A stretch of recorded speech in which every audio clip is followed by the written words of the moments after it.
நேசம் வச்சு நெஞ்சில் வச்ச பூச்செடி நீயடி.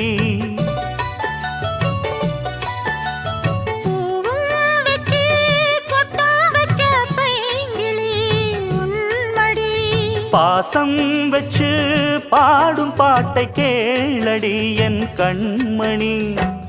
உள்ளம் என்னும் வீட்டிலே ஒட்டி வச்ச ஓவியம், எண்ணம் என்னும் ஏட்டிலே அச்சடிச்ச காவியம்.